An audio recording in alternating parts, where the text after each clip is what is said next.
تمام قسم کی حمد و ثنا اللہ جل شانہ کی بابرکت ذات کے لیے ہیں۔ درود و سلام آقا دو جہاں حبیب کبریا جناب محمد رسول اللہ صلی اللہ علیہ وسلم کی ذات اقدس پر۔ اللہ تعالیٰ نے جب انسان کو پیدا فرمایا تو مختلف لوگوں کو مختلف انداز میں تکلیف فرمایا۔ یہی وجہ ہے کہ کروڑوں انسانوں میں بھی دو انسان ایسے نہیں ملتے جو ہر اعتبار سے ایک دوسرے سے ملتے جلتے ہوں، رنگ، زبان، قبیلہ اور اسی طرح مختلف انداز میں انسان کو مختلف انداز میں پیدا کیا گیا ہے جو کہ ایک دوسرے سے مختلف ہے، لیکن ہر انسان کو اللہ تعالیٰ نے اس کی طبیعت میں حرص رکھی ہے، اس کی طبیعت میں تما رکھی ہے۔ اب انسان پر یہ منحصر ہے کہ وہ اپنی حرص کو، اپنی تما کو، اپنی لالچ کو مثبت انداز میں، بہتر انداز میں، اسلام کی پسندیدہ انداز میں اس کو اپناتا ہے، یا اس کو دنیاوی طور پر اس کا حریص ہو جاتا ہے۔ محترم بھائیوں، نبی اکرم صلی اللہ علیہ وسلم نے فرمایا کہ میری امت میں حرص بڑھ جائے گی۔ سیدنا ابو حرزہ رضی اللہ تعالیٰ عنہ فرماتے ہیں، نبی اسلام نے فرمایا میں تمہارے بارے میں جن چیزوں سے ڈرتا ہوں وہ تمہارے پیٹوں اور چرمگاہوں کی شہوت اور حرص و ہوا ہے، میں اس کے بارے میں تمہارے سے ڈرتا ہوں۔ اور اسی طرح ایک دوسری حدیث میں سیدنا عقبہ بن عامر رضی اللہ تعالیٰ عنہ فرماتے ہیں کہ نبی محترم صلی اللہ علیہ وسلم ایک مرتبہ آپ باہر تشریف لے گئے اور احد پہاڑ کے شہداء پر آپ علیہ السلام نے نماز جنازہ پڑھی اور پھر آپ علیہ السلام نے خطبہ ارشاد فرمایا میں لوگوں میں تم پر گواہ ہوں اور اللہ کی قسم میں اب اپنا حوض دیکھ رہا ہوں، مجھے اللہ تعالیٰ حوض کوثر دکھا رہے ہیں اور زمین کی تمام دنیا مجھے اس کے خزانوں کی دے دی گئی ہے، اور اللہ کی قسم مجھے تم سے متعلق یہ اندیشہ نہیں ہے کہ میرے بعد تم شرک کرنے لگو گے، مجھے یہ تم سے جو ہے خطرہ ہے کہ تم دنیا کے حصول کے لیے ایک دوسرے سے آگے بڑھنے کی کوشش کرو گے۔ محترم بھائیوں، قرآن و سنت کا اگر مطالعہ کرے تو یہ بات معلوم ہوتی ہے کہ حرص واقعی تک بہت بڑا گناہ ہے اور قبیح عادت ہے۔ اسی وجہ سے اس کی سنگینی کا ادراک کرنے کے لیے آج کے خطبہ جمعہ میں ہم حرص جو ہے اسی کے متعلق جو ہے بیان کریں گے۔ سب سے پہلے حرص اور لالچ کی دو اقسام ہیں۔ پہلی قسم اسلام کی پسندیدہ قسم ہے، اس میں انسان کے ذہن میں یہ ہو کہ جیسے علم کی طلب کی حرص، اسی طرح اللہ تعالیٰ سے بخشش کی حرص اور اپنی لوگوں کی ضروریات کو پورا کرنے کی حرص، صدقہ دینا اس کا ارادہ، اور اسی طرح جنت کو پانے کی حرص، جنت کی لالچ اپنے ذہن میں رکھنا، یہ اسلام کی پسندیدہ حرص ہے، اسلام کی پسندیدہ تما ہے۔ اور اسی طرح دوسری قسم حرص اور لالچ کی دوسری قسم اسلام کی ناپسندیدہ لالچ ہے۔ اس سے مراد وہ ہر لالچ ہے، وہ ہر تما اور حرص ہے جو اللہ تعالیٰ سے انسان کو دور کر دے اور جس میں برائی پوشیدہ ہو، جس کا مقصد ہی برائی ہو، معاشرے کا بگاڑ ہو۔ اس میں بہت ساری جو ہے اخلاقی اعتبار سے بری چیزیں ہیں۔ اسی طرح محترم بھائیوں، لالچ کی، حرص کی، تما کی معاشرتی بھی کچھ اقسام ہیں۔ ان میں سے ہمارے معاشرے میں جو ہمارے معاشرے میں بہت ساری پائی جاتی ہیں، میں چند ایک کو آپ کے سامنے بیان کرتا ہوں۔ انسان میں جس چیز کی سب سے زیادہ ہرس پائی جاتی ہے وہ مال کی کثرت ہے۔ انسان چاہتا ہے کہ اس کے پاس بہت زیادہ مال ہو، دنیاوی مال ہو، وہ مال ہی وہ سب کچھ سمجھتا ہے۔ وہ سمجھتا ہے کہ کچھ بھی ہو جائے مال میرے پاس آ جائے، اور مال کے لیے دن رات محنت کرتا ہے، اپنے آپ کو تھکا اور تھکا دیتا ہے، لیکن مال کو حاصل کر کے رہتا ہے۔ جس مال کو انسان حاصل کرنے کے لیے اتنی تگودو کرتا ہے، اس کو آپ اسلام نے فتنہ قرار دیا ہے۔ نبی علیہ السلام نے فرمایا اِنَّ لِكُلِّ أُمَّةٍ فِتْنَةً، ہر امت کا ایک فتنہ ہے، جس چیز کے ذریعے ہر امت کو اللہ تعالیٰ نے آزمایا، اور میری امت کا فتنہ مال ہے۔ لوگ مال ہی مال کرتے رہنا، ضرورت سے زیادہ، ضرورت کا مال اگر مل جائے اس کے بعد ضرورت سے زیادہ مال کی دن رات اس کے بارے میں سوچتے ہی رہنا، کوئی اور مثبت خیال نہ آنا، صرف مال ہی مال کرتے رہنا، صرف اسی کے بارے میں سوچتے رہنا، یہ مال کی ہرس کہلاتا ہے۔ اور اسی طرح محترم بھائیوں، آپ علیہ السلام نے فرمایا، سیدنا عبداللہ بن عباس رضی اللہ تعالیٰ عنہ اس حدیث کے راوی ہیں، صحیح بخاری میں ہے، آپ علیہ السلام نے فرمایا اگر ابن آدم کے پاس مال کی بھری ہوئی 2 بازیاں ہوں تو اس پر اکتفا نہیں کرتا، بلکہ تیسری کا بھی آگے سوچتا ہے، وہ تیسری کی بھی خواہش کرتا ہے۔ اور آپ نے فرمایا ابن آدم کے پیٹ کو، اس کی پیٹ کی ہرس کو صرف قبر کی مٹی ہی بھر سکتی ہے۔ اور اسی طرح مال کی ہرس کس قدر نقصان دہ ہے کہ کعب بن مالک رضی اللہ تعالیٰ عنہ بیان کرتے ہیں، رسول اللہ صلی اللہ علیہ وسلم نے فرمایا 2 بھوکے بھیڑیے اگر ایک بکری کے ریوڑ پر چھوڑ دیے جائے اور وہ اس کا اتنا نقصان نہیں کرتے جتنا کہ مال اور شہرت کی جو ہرس ہے یہ انسان کے دین کا نقصان کرتے ہیں۔ اس حدیث مبارکہ میں آپ علیہ السلام نے وضاحت کی ہے کہ 2 بھوکے بھیڑیے اگر ایک بکریوں کے ریوڑ پر چھوڑ دیے جائیں، وہ وہاں پر اتنا فتنہ اور فساد برپا نہیں کرتے، ان کو اتنا خراب نہیں کرتے کہ جتنا مال اور شہرت جو ہے انسان کے دین کو، مسلمان کے دین کو خراب کرتی ہے۔ اور اسی طرح محترم بھائیوں، مال کی محبت ایسی محبت ہے جو کبھی بوڑھی نہیں ہوتی، انسان اس کے بارے میں مرتے دم تک سوچتا رہتا ہے۔ سیدنا انس بن مالک رضی اللہ تعالیٰ عنہ فرماتے ہیں، نبی اسلام نے فرمایا جیسے جیسے انسان بڑا ہوتا چلا جاتا ہے اور اس کی 2 خواہشات، 2 امیدیں بڑی ہو جاتی ہیں، وہ بھی ساتھ بڑھتی چلی جاتی ہیں۔ ایک مال کی کثرت کی امید، اس کی خواہش، اور دوسرا لمبی عمر کی خواہش سے بڑھتی رہتی ہے۔ اسی طرح محترم بھائیوں، مال جو ہے اس کی ہرس جو ہے وہ اللہ تعالیٰ سے انسان کو دور کرتی ہے۔ نبی علیہ السلام نے فرمایا لوگوں دنیاوی اعتبار سے، مالی اعتبار سے ہرس کو شکار لوگ ہوتے چلے جا رہے ہیں، اور جو مال کی ہرس کا شکار ہوتے چلے جاتے ہیں وہ اللہ تعالیٰ سے دور ہوتے چلے جاتے ہیں۔ اور اسی طرح محترم بھائیوں، اللہ تعالیٰ نے اپنی کتاب مقدس میں واضح طور پر سابقہ امتوں کا تذکرہ فرمایا ہے، اور یہ بیان فرمایا ہے کہ جیسے پچھلی امتیں جو ہیں وہ تم سے زیادہ طاقتور تھیں، ان کو اللہ تعالیٰ نے بہت بڑے قسم دے رکھے تھے، وہ پہاڑوں اور غاروں میں اپنا گھر بنایا کرتے تھے، اور ان کو اللہ تعالیٰ نے مال اسباب بھی بہت نوازے رکھے تھے، اور انہوں نے اللہ تعالیٰ کی نعمتوں کو استعمال کیا، ان کو خرچ کیا، لیکن اللہ تعالیٰ کی نافرمانی کرتے رہے۔ اللہ تعالیٰ فرماتے ہیں جیسے وہ نافرمانی کرتے رہے تم بھی نافرمانی کر رہے ہو،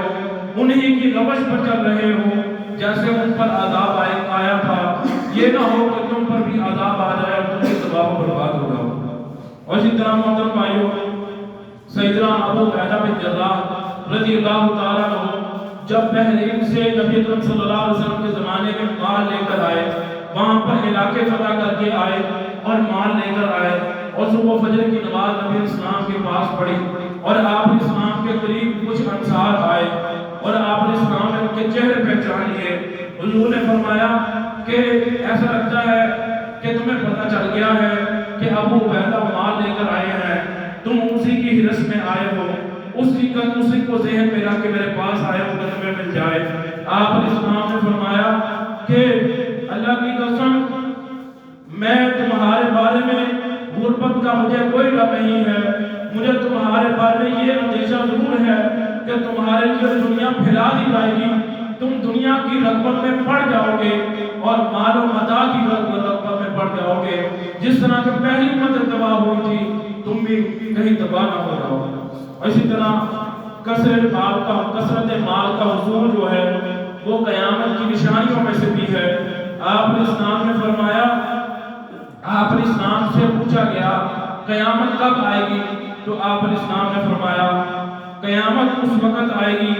جب یہ کچھ نشانیاں پوری ہو جائیں گی. ویسے تو آپ علیہ السلام نے بہت ساری نشانیاں بیان کی ہیں. اس حدیث مبارکہ میں آپ علیہ السلام نے فرمایا جب لونڈی اپنی والدہ کو جلے گی, اس کا کیا مطلب ہے, یعنی والدہ جو ہے وہ مالکہ ہوتی ہے, والدہ بڑی ہوتی ہے, لیکن جو بیٹی ہے اس کا حکم ماں پر چلنا شروع ہو جائے گا, اس کا یہ مطلب ہے. اور آج یہ ہو رہا ہے, بیٹیاں اپنا حکم اپنی والدہ پر چلاتی ہیں. اور آگے آپ نے اسلام نے فرمایا کہ جب وہ غریب لوگ جو اونٹوں کے جو ہے اس کے چرواہے ہوا کرتے تھے, وہ فلک پوش بڑی بڑی عمارتیں بنانے پر ایک دوسرے پر مال و متاع میں ایک دوسرے پر فخر کرنے لگیں گے. تو محترم بھائیوں ایسا بھی ہو رہا ہے, ایک بلڈنگ بنتی ہے دوسری اس کے مقابلے میں دنیا میں بڑی بڑی بن رہی ہے, لوگ ایک دوسرے پر فخر کر رہے ہیں. آپ اسلام نے اس کی طرف اشارہ فرمایا ہے جب ایسا ہونے لگے, اتنی ہرس مال کی بڑھ جائے, تو اس وقت قیامت کی نشانیاں جو ہے یہ پوری ہو جائے گی اور قیامت قریب ہو جائے گی. محترم بھائیوں, ابن آدم کے مال کی حقیقت آپ اسلام نے فرمائی ہے. اللہ تعالیٰ نے قرآن مجید میں فرمایا الہاکم التکاثر حتی زرتم المقابر, لوگوں تمہیں زیادہ سے زیادہ مال جمع کرنے کی ہرس نے غفلت میں ڈالے رکھا, یہاں تک کہ تم نے قبریں جا دیکھی, تمہیں یہ سوچ نہ آئی کہ اللہ تعالیٰ کی فرمانبرداری کیسے کی جائے, اللہ تعالیٰ کو کیسے راضی کیا جائے, اور دنیاوی اور اخروی معاملات کو کیسے طے کیا جائے. زیادہ سے زیادہ مال جمع کرنے کی ہرس نے تمہیں غفلت میں ڈالے رکھا, یہاں تک کہ تم نے قبریں جا دیکھی. یہ اللہ تعالیٰ نے بیان کیا ہے. اور اتنا سیدنا مطرف رضی اللہ تعالیٰ عنہ بیان کرتے ہیں کہ میرے والد نبی اکرم صلی اللہ علیہ وسلم کے پاس گئے, اس وقت آپ علیہ السلام کی سورت کی تلاوت فرما رہے تھے, اور آپ علیہ السلام نے فرمایا ابن آدم کہتا ہے میرا مال, حالانکہ اس کا مال تو وہ ہے جو اس نے کھا کر اس کو استعمال کر کے بسیدہ کر دیا, اس نے پہن کر بسیدہ کر دیا, اور اسی طرح اس نے جو اللہ تعالیٰ کی راہ میں صدقہ کر کے آخرت کے لیے اپنا ذخیرہ بنا دیا, اس کا مال تو صرف یہی ہے. جب ایک منٹ بھی نہیں لگتا انسان فوت ہو جاتا ہے, وہ سارا مال آگے وہ رسا میں تقسیم ہو جاتا ہے. آپ نے سامنے فرمایا انسان کہتا ہے میرا مال, حالانکہ یہ اس کا مال نہیں ہے. اور اسی طرح ایک حدیث مبارکہ میں حضور نے فرمایا کہ اللہ تعالیٰ, حدیث قدسی ہے کہ اللہ تعالیٰ فرماتے ہیں ایک بندے نے کبھی بھی اللہ تعالیٰ کی راہ میں خرچ نہیں کیا پیسہ, صرف مال کی ہرس کرتا رہا اور زندگی میں جمع کرتا رہا. پھر جب فوت ہونے لگا, موت قریب آ گئی, اسے پتہ چلنے لگا کہ اب آخری ہسٹری آ گئی ہے, تو پھر کہنے لگا یہ اتنا مال مسجد کو دے دو, اتنا حصہ مدرسے کو دے دو, یہ فلاں یتیم اور مسکین میں خرچ کر دو, اتنا اللہ تعالیٰ کی راہ میں دے دو. اللہ تعالیٰ فرماتے ہیں اب کیوں خرچ کر رہا ہے, دوسروں کے مال پر حکم چلا رہا ہے, تیرا تو یہ مال رہا ہی نہیں ہے, تو تو فوت ہو رہا ہے, یہ مال تو دوسرے تیرے ورثاء کا مال ہے. یہی حقیقت ہے محترم بھائیوں, مال کی اتنی ہرس نہیں ہونی چاہیے, کیونکہ انسان کی زندگی کا پتہ بھی نہیں چلتا. جب انسان کی زندگی مقرر ہے, اس کی موت مقرر ہے کہ کب اس نے فوت ہو جانا ہے, تو محترم بھائیوں ہمیں پتہ نہیں ہے. تو مقرر تو ہے جب انسان نے فوت ہو جانا ہے, تو یہ سارا بنا بنایا مال ہمارے ساتھ نہیں جانا، ہمارے ساتھ وہ جائے گا جو اللہ تعالیٰ کی راہ میں خرچ کیا ہوگا۔ اگر ہرس کرتے رہے ہوں گے تو محترم بھائیو پھر ہماری آگ دنیا بھی تباہ ہو جائے گی، آخرت بھی برباد ہو جائے گی۔ اور محترم بھائیو صحابہ اکرام کی طرف اگر ہم دیکھیں تو وہ مال کی ہرس نہیں کیا کرتے تھے، وہ مال کی اتنی زیادہ لالچ نہیں رکھا کرتے تھے، وہ صرف ضروریات کو پورا کرنے کی حد تک جو ہے وہ اپنی زندگی گزارا کرتے تھے۔ سیدنا شداد رضی اللہ تعالیٰ عنہ بیان کرتے ہیں کہ ایک اعرابی نبی اکرم صلی اللہ علیہ وسلم کے پاس آیا، اس نے اسلام قبول کر لیا اور اس نے کہا میں اپنی زندگی اے حضور میں آپ پر اور اسلام کے لیے قربان کرتا ہوں، میں آپ کے ساتھ مہاجر بن کے رہوں گا، میں اپنا گھر بار سب کچھ چھوڑ آیا ہوں، آپ کے ساتھ رہوں گا، جہاں آپ جائیں گے میں آپ کے ساتھ رہوں گا۔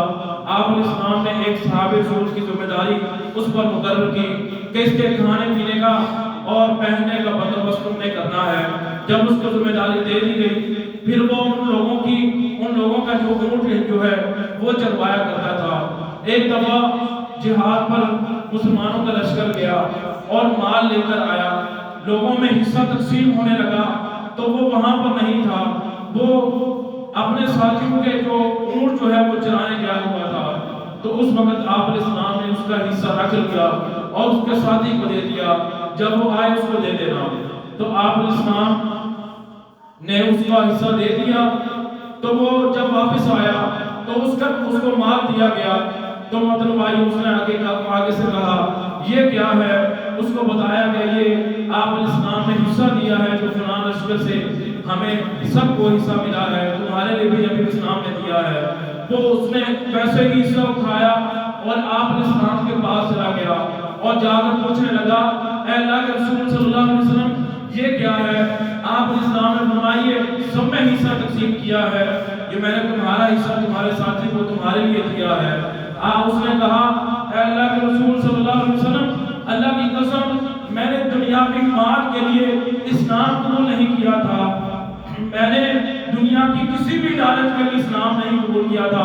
میری تو یہ خواہش تھی کہ میں اللہ تعالیٰ کی راہ میں اللہ تعالیٰ کے دین کی سربلندی کے لیے اور حضور کی حفاظت کرتے ہوئے مجھے یہاں پر آ کے گردن پر تیر لگے اور میں شہید ہو جاؤں اور مجھے اور کچھ نہیں چاہیے۔ اس نے آسمانوں کی طرف اشارہ کر کے کہا مجھے صرف جنت چاہیے، دنیاوی مال نہیں چاہیے۔ آپ اسلام نے فرمایا اگر تیری یہ خواہش سچی ہے تو اللہ تعالیٰ اسے ضرور پورا کرے گا۔ پھر کچھ عرصے بعد مسلمانوں کا لشکر گیا اور پھر واپس آیا، اس شخص کو لایا گیا، وہ شہید ہو گیا تھا۔ آپ نے اسلام نے پوچھا ہاں یہ وہی شخص ہے نا، وہی رابی ہے جس نے یہ کہا تھا؟ تو آپ صحابہ اکرام نے کہا ہاں اے اللہ کے رسول صلی اللہ علیہ وسلم یہ وہی شخص ہے۔ صحابہ اکرام بیان کرتے ہیں ہم نے دیکھا اس نے اپنی گردن پر جہاں پر ہاتھ رکھا تھا اسلام کی سر بلندی کے لیے، جنت کو پانے کے لیے، اس کو وہاں پر ہی تیر لگا ہوا تھا۔ تو محترم بھائیو دیکھیے کہ صحابہ اکرام ان کو مال کی ذرا بھی حوث نہیں تھی، ذرا بھی لالچ نہیں ہوا کرتی تھی، وہ صرف دنیاوی حد تک ضرورت تک اس کو استعمال کیا کرتے تھے۔ اور اسی طرح محترم بھائیو یہ ایسی حرص ہے جو نہ ختم ہونے والی ہے۔ اسی طرح اور بھی حرص ہیں جن کو انسان جس کا حریص ہوتا ہے۔ محترم بھائیو انسان چاہتا ہے کہ اس کی زندگی لمبی ہو، وہ اپنی زندگی کی بہت زیادہ اس کا حریص ہوتا ہے اور وہ موت سے ڈرتا ہے۔ محترم بھائیو نبی اکرم صلی اللہ علیہ وسلم نے فرمایا جیسے جیسے انسان بڑا ہوتا چلا جاتا ہے اس کے ساتھ دو چیزیں بڑی ہوتی چلی جاتی ہیں، ایک اس کی مال کی حرص اور دوسرا زندگی کی لمبی ہونے کی حرص اور موت سے ڈرتا رہتا ہے۔ اور اسی طرح محترم بھائیو نبی اکرم صلی اللہ علیہ وسلم نے فرمایا اللہ کی قسم مجھے تمہارے غریب ہونے کا ڈر نہیں ہے بلکہ مجھے یہ ڈر ہے کہ تم پر دنیا کشادہ کر دی جائے گی، تم دنیا ہی دنیا میں کرنے لگو گے اور دنیا کی رغبت تم پر ڈال دی جائے گی اور تم کمزور ہو جاؤ گے۔ اسی طرح محترم بھائیو نبی اکرم صلی اللہ علیہ وسلم نے فرمایا اللہ کی قسم آخرت کے مقابلے میں دنیا کی حیثیت یہ ہے اللہ تعالیٰ کے ہاں کہ ایک بڑے سے سمندر میں انسان اپنی انگلی ڈبوئے اور وہ جو سمندر ہے وہ آخرت ہے، جو اس کی انگلی کے ساتھ تھوڑا سا پانی لگا ہے وہ دنیا ہے۔ اللہ تعالیٰ کے ہاتھ دنیا کی اتنی سی قدر ہے۔ محترم بھائیوں، آخرت کے لیے کوشش کرنی چاہیے، موت سے انسان کو نہیں ڈرنا چاہیے، لمبی زندگی کی خواہشات نہیں ہونی چاہیے، اس کی ہرس نہیں ہونی چاہیے۔ ہرس اس بات کی ہونی چاہیے کہ اللہ تعالیٰ نے جتنی بھی زندگی دی ہے اس کو اللہ تعالیٰ کے دین پر لگایا جائے، اللہ تعالیٰ کو راضی کرنے کی ہرس ہونی چاہیے، اللہ تعالیٰ سے اپنے گناہوں کو بخشوانے کی ہرس ہونی چاہیے۔ نبی اکرم صلی اللہ علیہ وسلم نے فرمایا اللہ تعالیٰ کے نزدیک یہ دنیا کی حیثیت ہے، وہ انفینٹ لائف ہے، پوری لمبی زندگی ہے، نہ ختم ہونے والی زندگی ہے اور نہ ختم ہونے والی نعمتیں ہیں جو اللہ تعالیٰ آخرت میں اپنے بندوں کو عطا کرے گا۔ اور محترم بھائیوں، نبی اکرم صلی اللہ علیہ وسلم نے فرمایا، صوبان رضی اللہ تعالیٰ عنہ بیان کرتے ہیں، سنن نبی داؤد میں روایت موجود ہے، آپ علیہ السلام نے فرمایا ان قریب تم پر کفار جو ہیں وہ ایسے ٹوٹ پڑیں گے جیسے بھوکے دسترخوان پر ٹوٹ پڑتے ہیں۔ کسی پوچھنے والے نے پوچھا کہ اللہ کے رسول صلی اللہ علیہ وسلم ہم مسلمانوں کی تعداد کم ہوگی کیا؟ آپ نے سامنے فرمایا نہیں، تعداد نہیں کم ہوگی بلکہ تم تو بہت زیادہ ہوگے۔ پھر پوچھا کہ کیوں اللہ کے رسول صلی اللہ علیہ وسلم؟ آپ نے سامنے فرمایا تم میں وہن ڈال دیا جائے گا اور کفار کے دلوں میں تمہارا جو خوف ہے وہ ختم کر دیا جائے گا۔ تو آپ علیہ السلام سے پوچھا گیا یہ وہن کیا ہے؟ تو آپ علیہ السلام نے فرمایا دنیا کی محبت اور موت کا ڈر ہے۔ جب مسلمان دنیا کی محبت اور دنیا کی رفینیوں میں گم ہو جائیں گے اور موت سے ڈرنے لگیں گے تو اس وقت مسلمان کمزور ہو جائیں گے اور کفار مسلمانوں پر ایسے ٹوٹ پڑیں گے جیسے بھوکا دسترخوان پر ٹوٹ پڑتا ہے۔ تو محترم بھائیوں،